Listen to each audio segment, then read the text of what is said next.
Hello everyone! So for today, gusto ko lang pong i-share sa inyo na ang YouTube channel natin ay naka-reach na po ng 1,000 subscribers. So thank you so much mga kapatid, saan mang sulok ng mundo. Thank you po sa pag-appreciate ninyo ng mga ina-upload nating videos at yung sarili nating comments and opinions sa lahat ng mga issues sa Pilipinas at iba't ibang mga issues din na nag-trending sa iba't ibang parte ng mundo. And once again, I would like to thank everyone. Thank you po sa aking 1,000 subscribers and still counting po tayo. So, thank you po! Hello everyone! Hello Philippines! And hello world! So, bago pa tayo mag-umpisa, please don't forget to subscribe at pakihit na po ang notification bell para sa latest update natin. And parang awan nyo na po, huwag po nating kalimutang mag-like and mag-share. Maraming salamat po. So, eto, umpisa na natin yung news natin for today. Alam naman natin na ang dami-dami ng nagiging issue ngayon, naglalabasan na, kagaya ng previous natin na vlog. Naglalabasan na yung mga, mga fake witnesses nila. So, for sure yan, mga yan, either tinakot yung mga yan or binayaran sila. Kagaya nito, kukuhanin ko yung video clip, yung naging opinion ni Boss Dada. I'll try to check kasi hindi ko pa to siya napanood. Kung may mga maisip ako na pwede ko siyang idagdag na opinion. Dito ipapakita niya or nagbigay siya ng opinion or comment doon kay Garma na alam naman natin na dati yan na nasa gabinete yata or appointed ata siya ni FPRRD before nung nakaupo pa si Tatay Digong. So obviously yung part na yon napanood ko na yung kasinungalingan ng statement niya. Dami nga nagsasabi na best actress nga daw siya, ganyan, pero well, hindi naman mabenta yung pag-a-act niya. At one thing more, yun nga, binabasa naman niya yung script at sobrang katangahan nga niya hindi pa niya pinerfect gaya nung ginawa din nung isa pa, yung Maslog, yung last vlog natin na binabasa na nga neto ni Garma, hindi pa niya paano ba sasabihin yon? Hindi naman niya kailangang i-memorize, pero parang hindi siya planchado, yun. Yung the way na basahin niya, nagkakamali pa siya, kasi siguro nagkakonsentrate siya dun sa pagdadrama niya, kung paano niya palalabasin yung luha niya, yung tipong ganon. So, let us start watching this one. Tignan natin kung ano din naman ang opinion ni Boss Dada dito sa naging ni Garma. Okay, let's start. Ito yata si Garma. Ito, pakinggan nga natin yung drama nito ni Garma. Ito, tingnan natin kung may kay ba siya na maging fling ni PRD.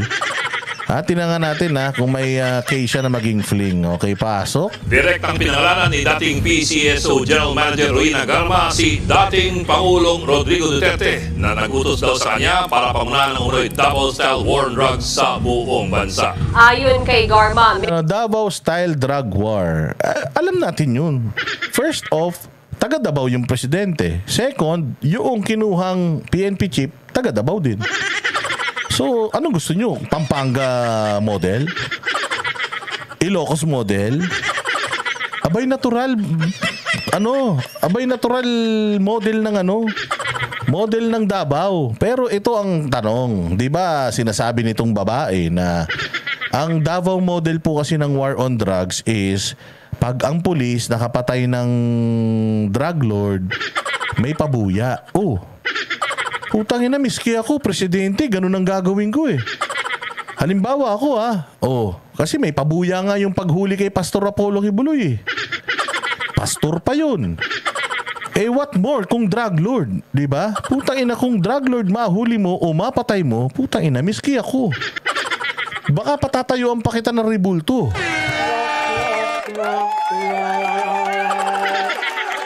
So anong bago dito? Diba, kampanya pa lang naman, sinabi na ni PRD yan. Puta, dito sa Davao, di pwede yan sa amin. Pag ako naging presidente ng Pilipinas, pababahain ko ng dugo dyan. Ano nangyari? Ginawa ni PRD. Tumupad lang siya sa pangako. Buti nga siya, tumupad sa pangako Yung isa nga, 20 pesos na kilo lang ng bigas, di pa magawa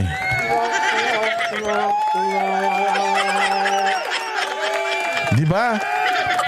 Oh, inamin naman daw ni PRRD na ano sila? Si PRRD siyempre pugi. Pucha, yan talagang ano yan. Kung halimbawa man si PRRD, jowain niya lahat, wala naman kayong pakialam doon. O kahit sino naman jowain niya, wala kayong pakibuhay niya yan eh. Oy, wala namang masama ron. Kung halimbawa man, jowa ko, halimbawa ko naging jowa ko. Fling-fling lang kami. Putang ina, alam niya ba yung lahat ng nangyayari sa buhay ko? Siyempre hindi, fling-fling nga lang kami. Sige. Meron itong reward system sa mga pulis. Depende kung sino ang mapapatay. Bumuhos ang emosyon ni Gar. Diba? May reward system. Sabihin na natin na totoo to. Masama ba yun? Tanungin ko kayo, mga netizens, mga minamahal kong mga tagapanood, kung sakali ba ang ating presidente ngayon ay magbigay ng reward, sabihin ko, sige, ganito ha, basta ito, kumpirmado, drug lord talaga to, may kaso, talagang identified, may ebidensya kayo. I-ano natin ha, pag may nadali kayo, napatay nyo sa line of duty, meron kayong bonus. So, siyempre para ganahan, kumbaga ang tawag doon, incentives. Lahat naman ganyan eh, kahit trabaho mo na, di ba, sa sales. Pag nagbenta ka, di ba, may incentives ka, ganun. So para pag igihan mo yung trabaho mo. Mastermind si Garma sa pagpatay kay Brigadier General Barayuga. Tapos syempre, di pagtatakpan ni PRD dahil maling ginawa niya. Yun yata ang deal ng admin sa kanya.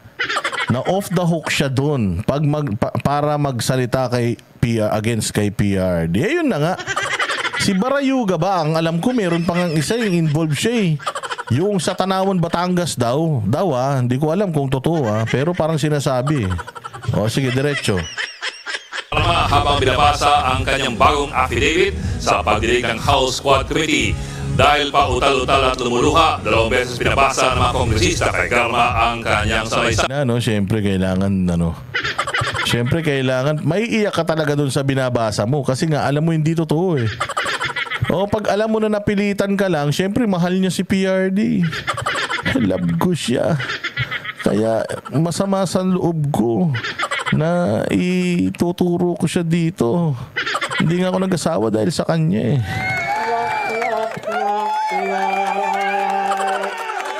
Thunders naman yan, sabi ni Almari. Natural. Matanda na si PRD. Siyempre, ilan taon na si PRD? 74 na si PRD nung mga panahon na naging presidente siya. Tama ba? 70, hindi, 71 yata. 70, kasi ngayon, 79 na siya eh. 3 taon ng presidente. So, 76. 71 siya nung naging presidente. Ano ni-expect nyo? Flawless. Yung jowa. Imagine mo si PRD may kasamang 17 years, 18 years old.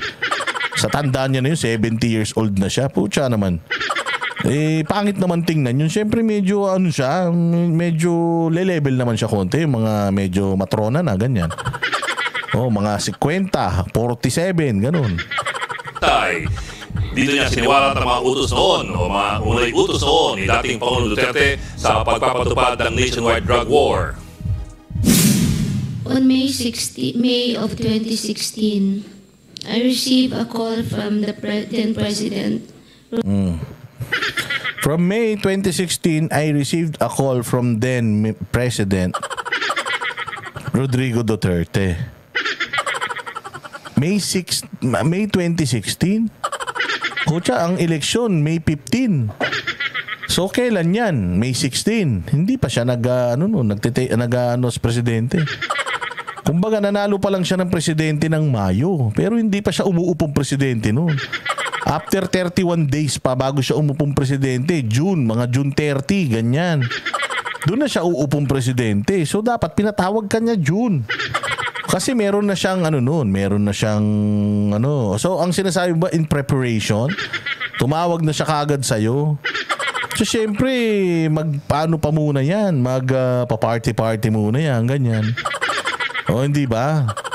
Magpapaano muna yun? Magpapahiyang muna. Syempre, presidente na ako. Ready muna tayo. Pucha, umpisa pa lang. Tinawagan ka na niya kagad. Anong oras tumawag sa'yo? Rodrigo Duterte at approximately 5 in the morning. Utangin na, pag alas 5 tawag sa'yo, butikol yan.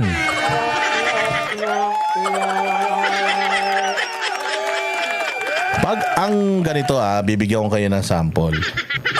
Okay? Pag ang babae tumawag sa inyo ng mga bandang alas 2, alas 3, delikado yan.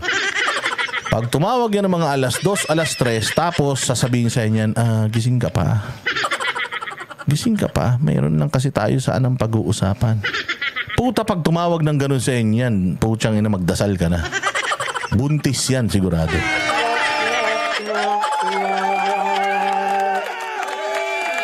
Tama, di ba, putragis? Ora di peligro yan. Alauna, alas 2, alas 3. Pag tumawag sa'yo ng ganyang oras ang babae at tinanong ka kung gising ka pa, may time ka ba? Kasi may pag-uusapan lang tayo eh. Tangina, bilangin mo na. Nakilang ko ba ito?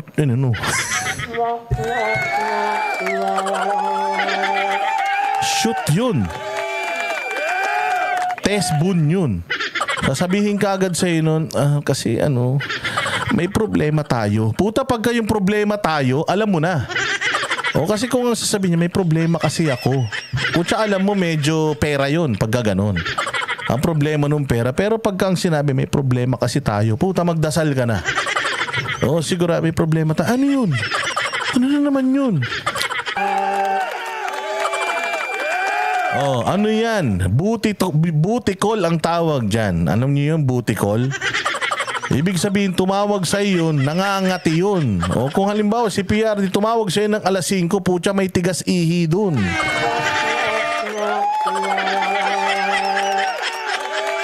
Butikol yun. Sasabihin nun, putya, pag gano'n niya, uy, shit, matigas.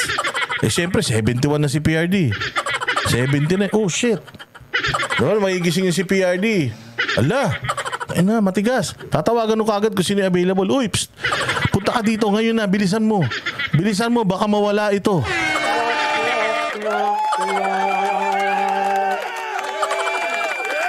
Kasi pag yung si PRD umihi, wala na. Pucha, gagano na. Tulog na ulit yun. O kaya kailangan nyo mabilisan. Anong oras tumawag sa'yo? Alas 5, gising na matatanda yun. Pag gising ni PRD, uy, shit. Pucha, galit siya. Itawag mo si Caldrogo, gising.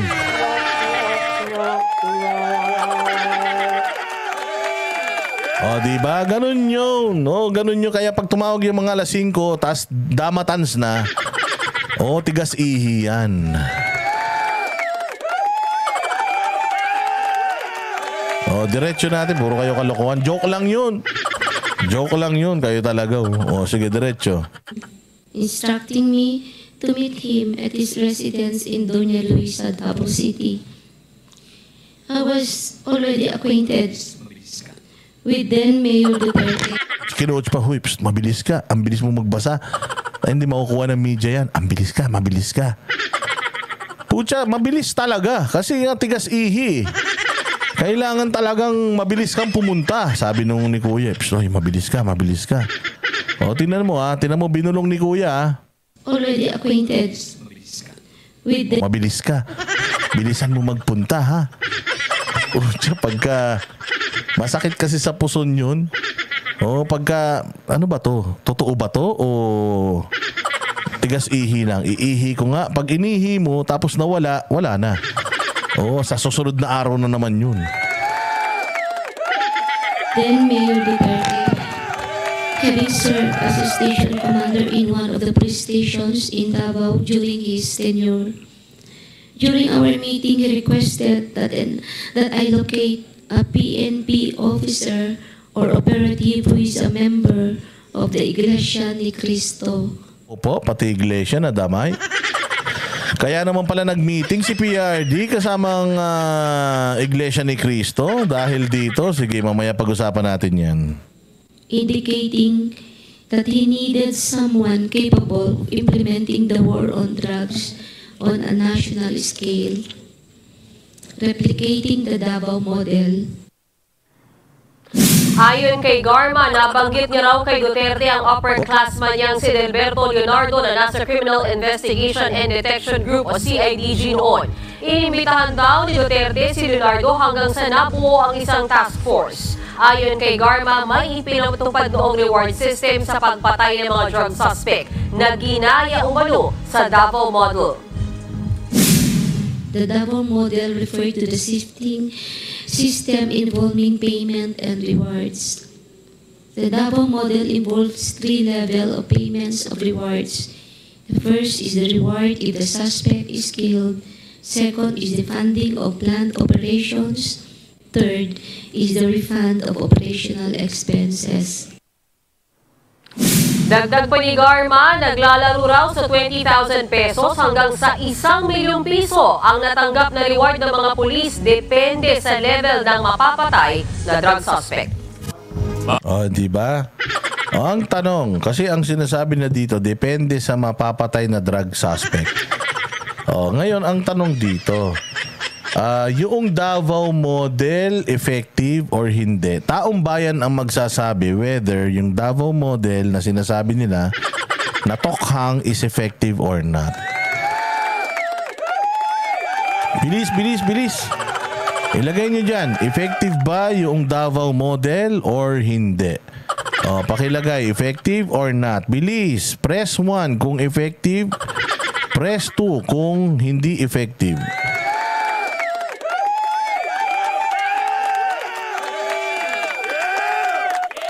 Bilis, ha? Ano ninyo, ilabas ninyo ang katotohanan. Kaya naman, siguro. Yan, press 1. Yan na, puro 1, no? Sana makita ng Quadcom itong Senado ba yun o Quadcom? Makita ng Quadcom itong ano na to? Itong mga 1111 dito. Ibig sabihin, happy talaga yung sambayanang Pilipino doon sa war on drugs ni PRD. Ang hindi lang happy sa war on drugs ni PRD, yung una, yung mga namatayan ng mga adik na anak, namatayan ng mga drug lord na anak, namatayan ng mga drug lord na asawa, mga drug lord na pamangkin, drug lord na apo. Yung mga yan lang yung mga hindi masaya. Tsaka syempre, yung mga drug lord na din.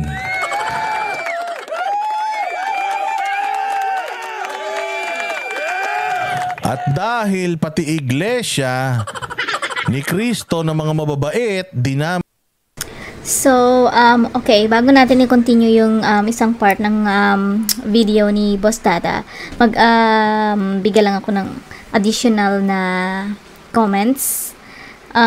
So kasi merong part dyan na parang binanggit niya, ewan ko kung yan na yung revised part, yung sinabi niyang 2016, but yung first kasi na statement niya, I believe, parang nabanggit niya na May 2026 yata, parang ganun. Kaya ang dami-daming nagko-comment na, hello, bakit magiging presidente ba ulit si PRRD sa 2026? So alam mo na yung script niya is parang hindi siya talaga consistent. Yung alam mo na may halong kaba or takot. So, I'm not sure. Yung the way lang na magdrama-drama siya. Hindi naman kasi effective yung drama-drama niya kasi halata naman na peke. Or, pwede din naman natin sabihin na kaya siya umiiyak dahil nagigilty siya kasi ano man tawag nito?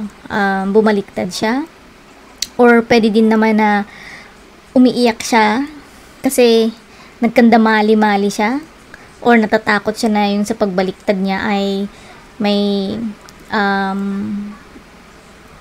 magiging negative or may pwedeng maging negative impact sa kanya. So, either way, ano din lang yun. Kumbaga, parehas na talo siya sa part na yun. Pero I think, siguro, eto naman, opinion ko lang naman, hindi ko naman wala naman akong pakialam kung anong opinion ng iba. Pero syempre, pagbabasahin mo kasi yung the way na nabibigay siya ng statement doon, though syempre hindi naman tanga yung mga tao. Yung katangahan lang niya talaga, hindi niya plinansya yung pagbibigay niya ng mga false statement niya na para sa akin, magiging false siya kasi nga ano naman yun puro kasinungalingan lang yung mga sinasabi niya. Tapos, ang ano pa doon, may binabasa na nga siya, 'di ba? Hindi pa niya ginalingan, alam mo 'yon. Pero kasi dapat nating maintindihan na yung mga tao minsan na may guilt feelings or siguro yung mga ba nakokonsensya siguro or pagpalagay natin hindi naman talaga nangyari yung ano na 'yon or hindi naman na-experience, wala namang ganun na nangyari. Kaya nagkakanda buhol-buhol or nagkakakanda utal-utal sila minsan. At yun nga, patunay na nagsisinungaling lang siya na lahat ng mga sinabi niya dyan is planted. So, hindi natin sure kung anong naging agreement niya sa mga taong nag-udyok sa kanya na magbigay ng statement against PRRD. Pero for sure yan, either nabayaran yan or tinakot yan. Kasi kung ikaw ba naman ang haharap sa ganyan, tas wala namang kapalit. So, imposible. Or, pwede rin naman na may in-offer sa kanya, na pabor sa kanya, so which is hindi natin alam, pero ang sigurado lang dyan, ano lang siya, planted witness lang yan siya. Kasi nga 'di ba, inuumpisahan na nga nila yung paninira sa mga Duterte, tsaka yung demolition job nila, kasi alam nila, sa susunod na eleksyon, alam natin na malakas talaga yung mga taong nasa lineup ni Pangulong Duterte, tsaka yung mga taong ini-endorse niya or itinaas niya ang kamay. So, meron, meron silang, pakiramdam na matatalo yung slate ng bangag na administrasyon, which is for sure yun kung hindi sila mandadaya. Though syempre kailangan nating bantayang mabuti ang halalan kasi malaking possibility talaga na mandaya. Tsaka marami na talagang vloggers na nagsasabi na yung mga hands-on na may mga information, yung mga A1 information talaga na alam nila yung kalakaran at alam nila yung plano ng bangag. So, yun lang yung additional comment ko dyan. Tatanghan lang yung ginagawa niya ni Garma dyan sa pagbibigay niya ng statement dyan sa Tuwadcom or Huwadcom na yan. So, let's continue guys, yung I think last part na to ni Boss Dada regarding dun sa pagbanggit niya at pagdawit niya sa INC nitong si Garma. Ewan ko bakit nabanggit niya dito. So, ang masaklap lang yan, INC binabangga niya, malaki din na yan, na grupo yan, malaki din na ano man tawag nito, parang sa KOJC na malaki din yung numbers nila. So, since nabanggit niya ay malamang, baka, siguro, hindi ko sure, kung baka ang next target ng admin ay ang INC dahil alam naman natin na recently bumisita lang si FPRRD sa INC. So, pwedeng targetin pero dapat matakot sila dahil ang INC talagang din yan, kapit-bisig yung mga yan, hindi sila yun basta-basta matitibag. So mag-ingat-ingat lang sila, di ba? So eto, ituloy natin guys. May nyo pa dito sa kahayupan nyo, eto, nagkita nung nakaraan si Manalo ng Iglesia ni Cristo at si Inday Sara. Ngayon naman, ang nagpunta sa kanya ay si PRRD. Kaya naman, naku po, medyo delikado ito ha. Delikado ito mga bossing. Kasi itong Iglesia ni Cristo na alam naman natin, napaka-ma-impluwensya dito sa Pilipinas at itong Iglesia ni Cristo na nagkandidato or inendorso itong si Bongbong Marcos, alam naman natin na medyo dismayado sila dyan sa People's Initiative. So, ito kaya ay isang implikasyon na ang INC ay sumusugal na sa tama. Talagang medyo kailangan nating bantayan ito. Pakinggan natin yung balitang ito. Ang dating Pangulong Rodrigo Duterte po ay muling bumisita sa tagapamahalang pangkalahatan ng Iglesia ni Cristo, ang kapatid na Edward. Kaya tumatapang ang INC mga boss talagang kasi siguro kung iba lang yan. Kung ibang simbahan yan. Hindi papayag yan. Huwag kayo dito. Mamaya madamay kami. Yung ginawa sa KOJC baka mamaya mangyari sa amin saka na tayo mag-usap. Kaya mag-video call na lang tayo. O kaya, na lang tayo, text-text na lang. Ito na talagang nagpapakita ang INC ng paninindigan Makabatin lang. Siguro ang hindi ko lang sure kung ako yan, yung ako yung mag-a-analyze ng sinabi ni Boss Dada. Pwede kasi ang pinariringgan dito yung mga Katoliko. Hello, nasaan na kayo, di ba? Malaki din ang Katoliko. Ako, isa akong Katoliko. Pero syempre, may mga iba naman kasing pare talaga na nagsasalita na, di ba? So, umpisa na ito ng siguro hindi na naman natin alam, hindi naman natin sila monitor, di ba? So possible na mayroong mga usapan yung mga yan, hindi man tayo pare-parehas ng paniniwala, pero alam naman natin na iisa lang talaga yung creator natin, di ba? So hindi rin natin alam kung ang mga Muslim brothers din natin nakikiisa, di ba? So alam naman natin na nasa tama lang sila. So bangag, mag-isip-isip na kayo, di ba? Hindi mo rin yan hindi mo na yan sila makokontrol. Sa dami ba naman ng mga religious group sa Pilipinas, di ba? Hindi natin sure, yung ibang mga Christians din, hindi natin sure kung may mga usapan na rin sila, di ba? So, just watch out. Pero syempre, ang nauuna nga na nata-target ngayon, like yung KOJC, di ba? Nauna nang na-target yan. Ngayon, kung susunod nilang INC, na yan? Umpisa na ng pagbagsak nila, di ba? Alam naman natin na yung mga yan. Talagang, as I said, iisa yung mga yan. So, dapat pag-isip-isipan nila yan kung pati ang INC isusunod nila na pag-iinitan, di ba? So, yeah, let's go. Mukhang magandang labanan ito. Eduardo Manalo. Narito po ang mga detalye. Nitong Huwebes, Oktubre 10, nang dumating sa Iglesia ni Cristo Central Office si dating Pangulong Rodrigo Duterte. Malugod siyang tinanggap bilang paggalang sa dating leader ng... Tingnan mo naman, Tingnan mo naman, di ba? Ang sasaya noong mga taga-INC. Diyan mo makikita sa picture na yan na ang mga taga-INC mukhang, ito, hindi ko sinasabing totoo, Hindi naman ako INC, pero just by the look of this picture, it shows na they are happy na binisita sila ni PRD. Makikita mo yan. Ito si PRD, medyo iba ang iba ang tingin niya dito kay ate, yung kumamay sa kanya. Baka naman PRD, ikaw pumunta ka diyan, Baka naman sumasay chika pa ng mga diyan, ng mga magagandang mga member ng INC, Ikaw tumigil ka na PRD, madami na masyado, Pero makikita mo dito sa video na to na talagang maganda ang pagtanggap kay PRD ng mga tao. Palakpak, mga nakatingin, talagang mga kita mo yung mga face mask nila, alam mong mga nakangiti. Naku, magandang senyalis ito. Ating bansa. Matatandaan na bago matapos ang kanyang termino bilang presidente noong June 30, 2022, muli siyang bumisita sa Executive Minister ng Iglesia ni Cristo, ang kapatid na Eduardo V. Manalo. Sa kabuuan ng kanyang termino bilang Pangulo, ang INC ay naging mabisang katulong ng pamahalaan sa mabubuting adhikain ito na matulungang ang ating mga kababayan. Alam mo, totoo, itong INC, I would say, parehas din ito ng KOJC na talagang for the nation building. And ako ay napakalaki ng aking paniniwala na ang INC ay panig sa katotohanan. Hindi yan hindi mo makokorrupt ang INC.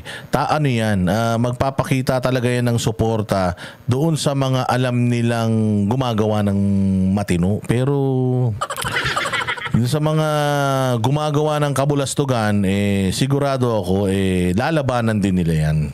Lalo na sa panahon ng krisis at mga kalamidad.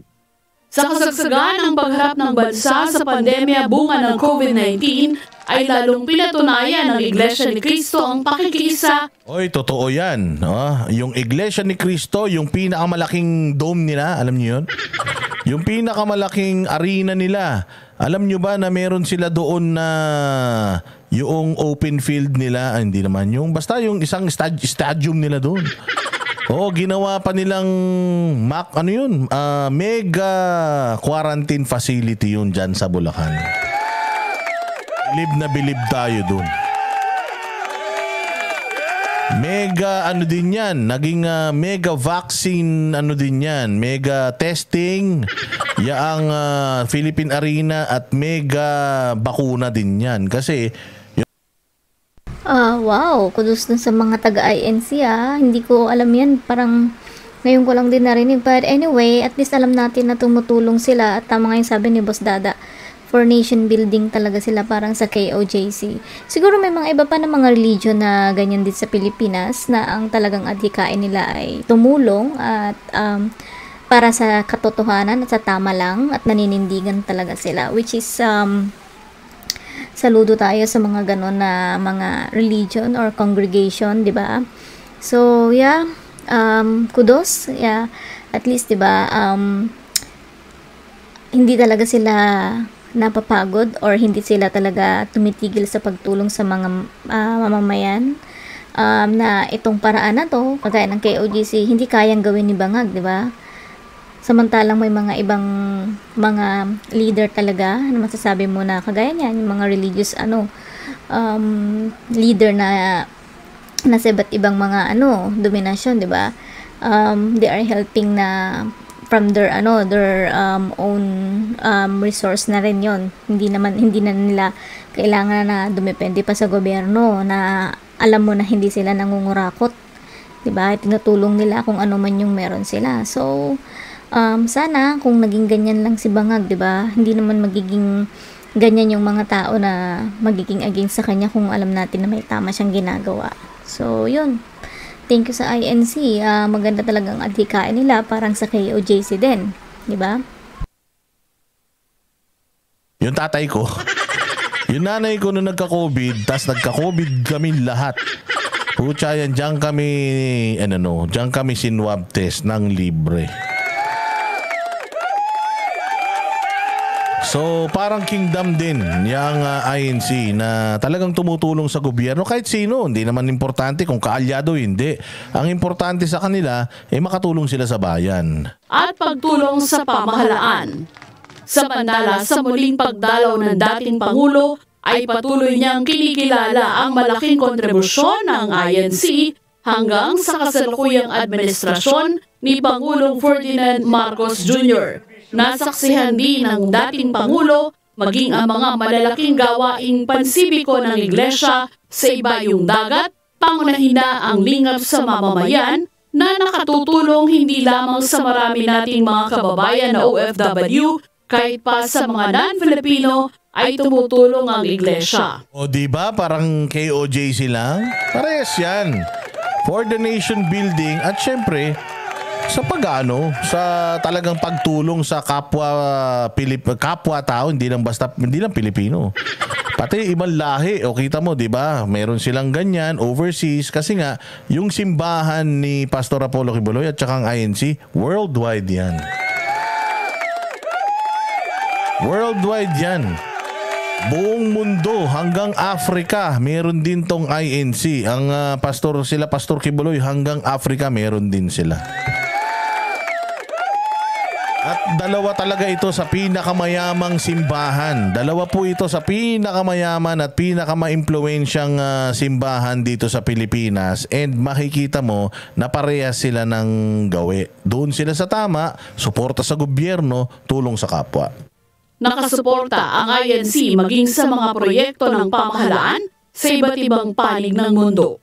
Ang isa sa itinuturing na napakalaking ambag ng INC sa lipunan ay ang pagtuturo nito sa mga kaanib na maging mabuting mamamayang Filipino, maging masipag sa hanap buhay at pagiging masunurin sa batas at sa pamahalaan. Weng de la Fuente. Palakpakan natin. So ito magandang pangitain yan mga bossing Isang napakagandang pangitain mga bossing na si PRD at ang kanyang anak na si Inday Sara ay talaga naman nagpapakita ng affiliations with itong ating Iglesia ni Cristo.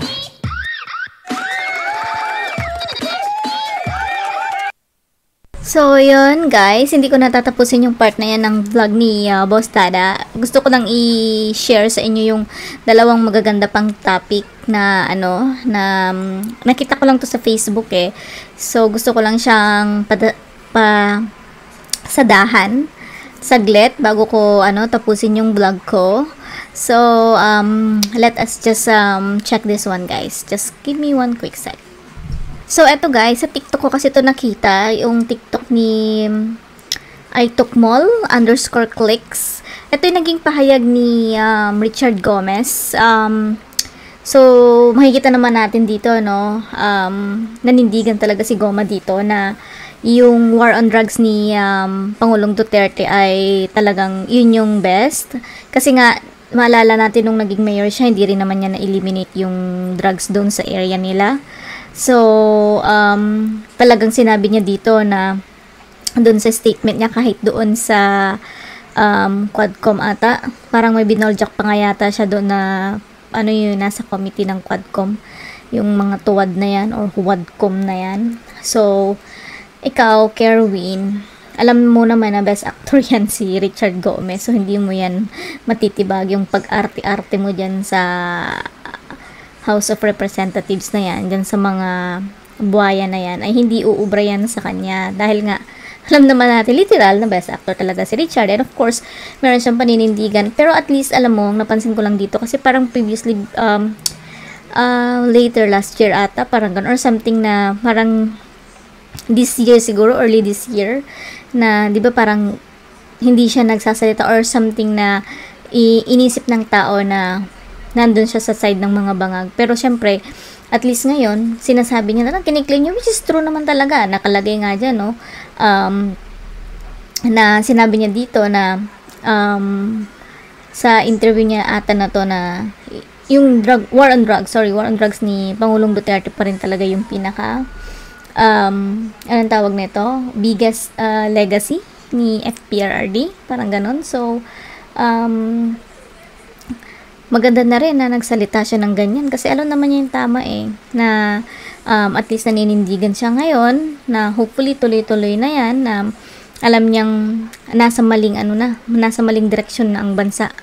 Kaya at least meron tayong isang Richard Gomez ngayon na base nga dun sa dun sa observation diyan, nilagay nga talaga diyan sa caption ng may-ari ng TikTok account na ito na si @mall_clicks.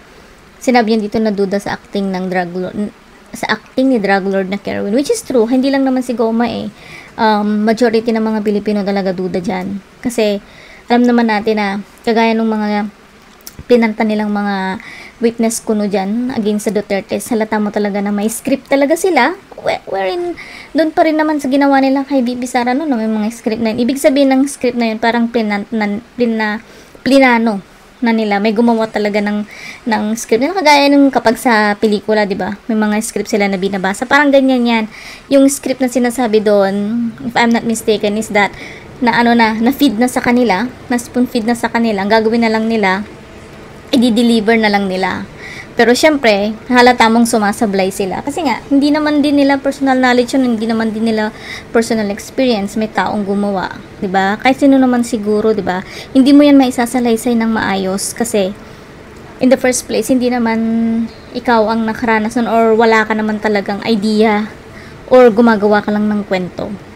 Or pwedeng ikaw din ang gumawa ng kwento, kaya lang kasi pag paulit-ulit yan ang tinanong sa'yo, malalaman nila na nagsisinungaling ka. Kasi paiba-iba yung statement mo. Kagaya nung kay Garma kanina, di ba? Nung una, sinabi yung 2026 daw, tas 2016. So, alam naman natin na 2016 talaga yon. Hindi naman din tayo tanga, di ba? Pero, yun nga na nabanggit niya na 2026. Siguro out of, na rin siguro yun, nervyos niya or something na ganun. Or, kasi nga, alam naman natin na nagsisinungaling siya, di ba? Same as true with this, si Kerwin na to. Alam na alam din. Tsaka, yung mga nandun, alam din naman natin na plano talaga yan. Alam din nila yan. Kaso kasi, kailangan lang nilang mag-kiss as kay Tamba, diba? Kasi nga, yung budget, or siguro na rin, hindi natin alam. May personal silang galit sa mga Duterte, hindi rin natin alam. So, parang natutuwa pa sila, diba? Na nangyayari yung mga bagay na yun. But, alam nyo, hindi po yun magpo-prosper. Kasi nga, alam naman natin na yung mga sinasabi nila, wala namang katotohanan yan. Tanga na lang talaga yung taong maniniwala sa mga statement nila. So, yun nga, tuloy na lang natin yung naging statement ni Richard Gomez before we wrap up.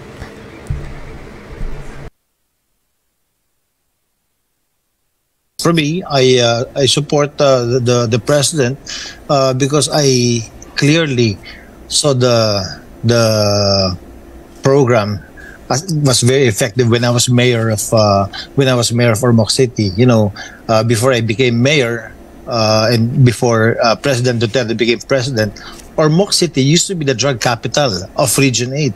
And when we sat in office, we came up with a very strong anti-drug campaign program together with the support and help of the president. And coming from drug capital, we became the safest city in the Philippines. You know, the numbers will show. The numbers will show how effective the drug program was. And Ron, I'm very thankful to this leader, President Duterte, who was able to make the hard calls. He had a clear stand, and I appreciate that most with President Duterte. And despite all the criticisms for fighting drugs, you know, the drug war is still the biggest legacy of former President Duterte. I love you.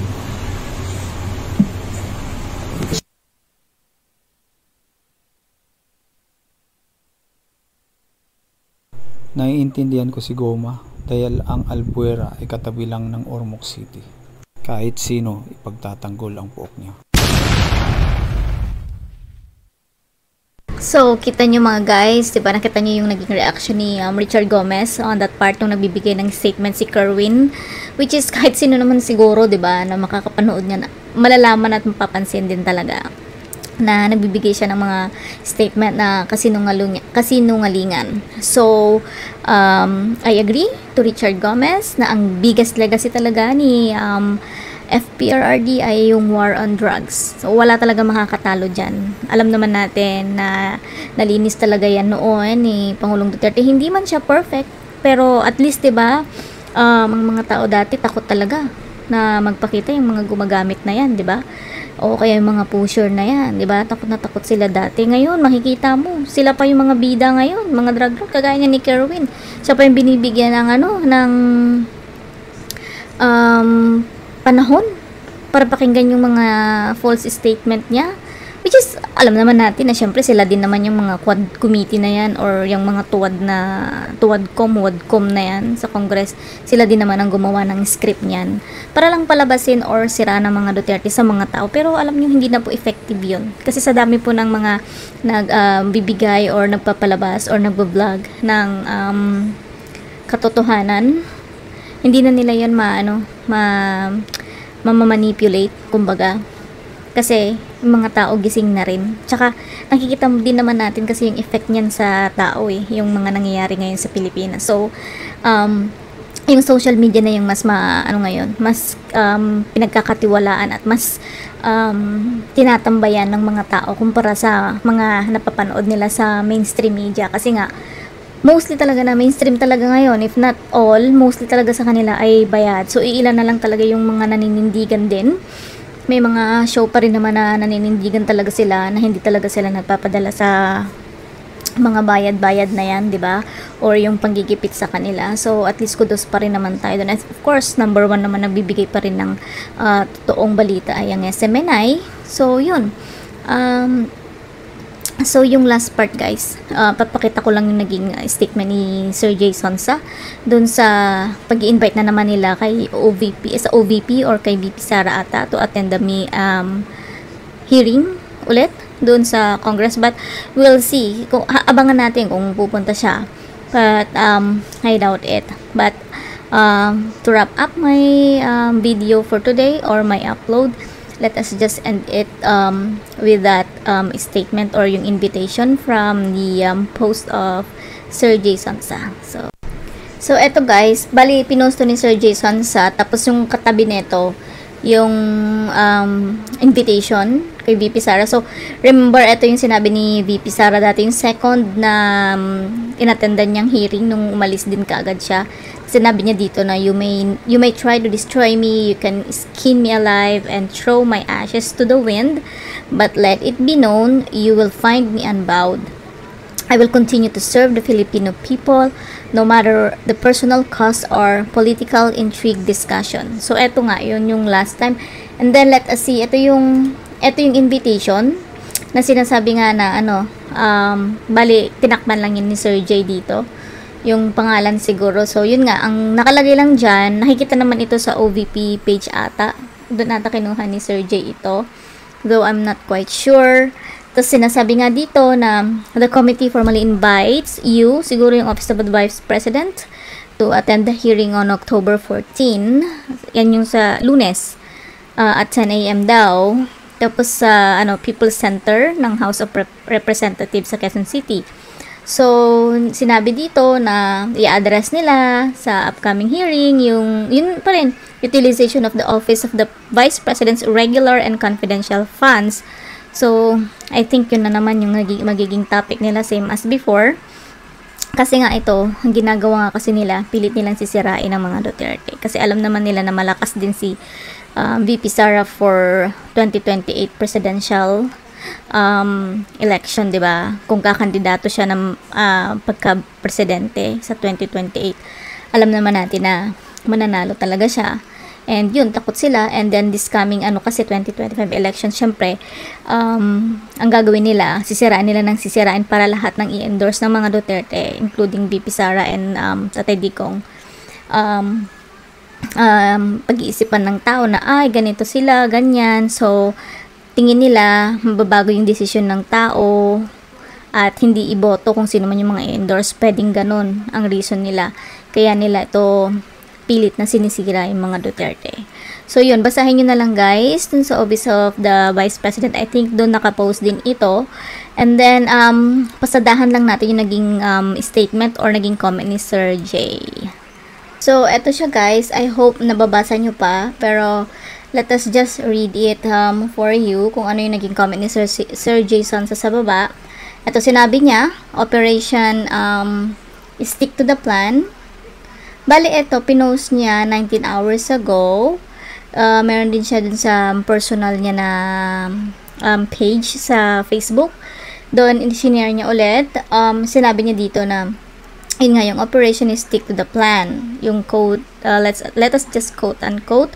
And then, sinabi niya dito, ayaw talaga tantanan ng Team Bugok sa batasan si VP Inday Sara, at ang Office of the Vice President kahit pa cleared na ng Commission on Audit or the COA ang Vice Presidente at kanyang tanggapan sa usaping pondo, lalo na sa confidential funds.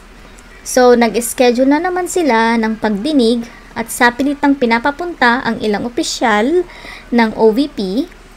Marahil mahigpit ang tagubilin ni Tambaloslos na hanapan ng butas si VP Duterte at masampahan ng impeachment complaints sa Kongreso. Siguro hindi pa na lalabasan ng pondo para sa ayuda na gagamitin sa kampanyahan sa 2025 elections. So dito sa baba nito, just in case if you forgot who this bunch of comedians are, let me refresh your memory. To wit, sabi niya. So to wit. So dito nilagay niya dito si Stella Kikimambo or Kiki Kimbo. Tapos si Kong Jun, si Jeffrey Kong Jun o Kung I don't know how to say it. Tapos of course si Tamba, si Suarez, Paulo Ortega, nakakahiya, taga La Union. Si Abante, si Atras Abante, si Valeriano, hindi ko siya kilala. Joel Chua, hindi ko rin kilala, pero I think ito yung parang close dati kay Isko or something like that. Parang tinulungan ni Yorme Isko para, alam mo na, makapasok sa Congress. And of course, ito si Dan Fernandez na hindi man lang hindi naman ako nag-down ng tao, pero hindi niya ma-differentiate or hindi niya ma-pronounce yung FNP. Na yun nga, hindi umano ay boyfriend ni Ivana Alawi. So, etong si Gonzales, di ko rin kilala. Of course, si Akop, yung matandang ano na dyan, walang pinagkatandaan, yung si Akop na yan. Si Luistro, eto yung Luistro ata, yun yung ano yung parang, ba to yung kaboses ni ni Dilimaw? O iba. Basta yung si Luistro. Para magkakamukha kasi sila, yan si Luistro, yung PhilHealth, anong pangalan ng PhilHealth? Yung si Dengbak, siya si Garin. Para magkakamukha kasi yan si Luistro, yun nga yung parang kapag nagsalita parang si Dilimaw, tapos si Garin, yan, parang magkakamukha kasi sila. Para sa tingin ko, hindi ko sila ma-differentiate kasi parang magkakahawig. Kasi pare-parehas ata silang malulusog. Tsaka yung hulma ng mga mukha nila. Of course, ito, si Barbers. Yan, si Ako Bicol party list na yan, si Saldico na, di ba binanggit ni VP na kasama ni Tamba na sila lang nakahawak ng pondo. Ayan, si convicted na si Castro na tinatawag niyang pusit si VP. Alam mo, sa totoo lang, paborito ko yung pusit kaya lang kasi siya yung nagmumukhang pusit. Yung mukha niya kasi pusit, ibig sabihin tsaka, ganyan. Pero kasi ang pusit masarap, pero si tsura kasi ni Castro, siya yung pusit na ewan ko, bukod sa tsaka well, kung pusit nga siya yung pugita, ganyan. So, yun din naman ang tawag ng ibang mga vloggers or yung mga content creators. And ito si Raul Manuel, ito yung yung sinabi ni VP Sara, yung shockling na yung bata pa to na tinawag ni VP Sara na siya yung author ng book na ginawa ni VP Sara. So, sino ba? Ito yung ito yata pala yung Brosas ba yun? Arlene Brosas ba yun? Basta magkakamukha yan sila, hindi ko sila ma-differentiate yung kamukha ni Dilimaw, magsalita, tsaka ngayon nga yung Luistro. Basta magkakamukha sila. Ito yung ito na si Reto, si Nograles, of course. Yang Gutierrez na yan, isa ding pabida na yun nga ginamit lang yung one rider party list, 'di ba? So sana hindi na yan manalo yung mga party list na yan. So yun lang dapat tandaan natin, guys, yung mga tao excuse me, na wag nang iboto. Sana hindi na sila manalo sa mga distrito nila, sa mga tatakbuhan nila. Yan, isa yan, si Reto, na kapalamukha din na lalabanan si Paulo Duterte. Diyos ko, hello, di ba nga bali-balita nga na, yun nga, according to kay, Attorney Sal, na parang di umano, bibigyan yata yan ng pera, tapos parang part of it hindi niya daw ata gagamitin at ibubulsan niya, manalo matalo, panalo pa rin siya, kasi may pera pa rin. So yun, according yun kay Attorney Sal, napapanood ko yun sa SMNI, lagi-laging sinasabi ni Attorney Sal Panelo na yun nga, parang usap-usapan nga na yun nga, bibigyan nga daw yun ni Tamba ng pondo niya para sa pangangampanya. So Davao, alam nyo na, pwede naman tanggapin yung pera, pero syempre wag nyo iboto yan. Alam naman natin ang kalaban niya si Pulong, so wala namang kapanapanalo yan siguro talagang tama nga si Attorney Sal, ang after na lang niya is yung pera na ibibigay sa kanya. So that's it, guys. Meron lang ako nung ito lang yung panghuli ko na ilalagay ko sa screen na natutuwa pa rin ako, galing kay Sir Jason sa. Nakakatawa kasi yung option nito, guys. So panghuli ko to, pang ending ko. Nakakatawa kasi lumabas itong itong picture na to. Kasi diba sinabi nitong si Bangag dun sa isang interview niya recently na na-deceive daw siya ni Sara, diba? Sobrang kakapalan lang ng mukha niya. Siya pa talaga ang na-deceive, diba? Kung tutusin siya nga yung budol, siya nga yung lumapit kay VP Sara, tsaka hindi naman siya mananalo kung hindi kay VP Sara, diba? Hello. Tapos ito nakakatawa kasi yung caption ng gumawa. Saludo naman ako sa gumawa. Hindi ko alam kung si Sir Jason sa gumawa nito. Pero ang cute kasi ng caption niya. Pero ang problema kasi, ang nababasa ko lang, naintindihan ko lang yung first part ng sinabi ni Sir Jay dito. Saglit lang, sorry, napipindot ko yung mga comments. Sabi niya lang dito, hindi ito gawain ng isang maginoo. Kasi diba sabi nito ni Ferdinand Marcos, ni BBM, niya sa taas, I'm a little dismayed to hear that she doesn't think that we are friends. I always thought that we were. But maybe I was deceived, di ba? Ang kapal. So, sabi dito ni Sir Jay sa baba, hindi ito gawain ng isang maginoo. Ito ang pinakamababang antas ng kababawan ng asal. Ang pinakawalang kwentang bagay na maaaring gawin ng lalaki. Tapos parang tinranslate niya siya sa salita nila sa Davao. So, pero meron pang last part dito sinabi niya na a man with a backbone will never do this. Which is true, di ba? Alam naman natin na weak siya eh. Kaya ano pang inaasahan natin dyan. So, nakakatawa lang yung caption nito. Si Bibi, tsaka yung si Lenny. Sinabi nito ni Lenny na, Mars, ikaw raw ng budol kay Bonget. Lagay naman dun sa caption na sagot ni Bibi. Number 1, sinungaling. No, di ba? Nakakatawa lang. Oo, tama nga. Naging number 1 nga siya. Which is number 1, sinungaling, di ba? So, ano pang aasahan mo? Mangga na, budol pa, pinakamatindi, sinungaling talaga, di ba? So, I hope you like my video for today. So, dyan ko na po tatapusin ang aking video. Magandang araw po sa lahat ng mga subscribers ko sa iba't ibang parte ng mundo. Magpapaalam muna ako for now. Kita-kita ulit tayo bukas. So, ito na lang po yung last part ng video ko para sa Pilipinas nating mahal. Bye!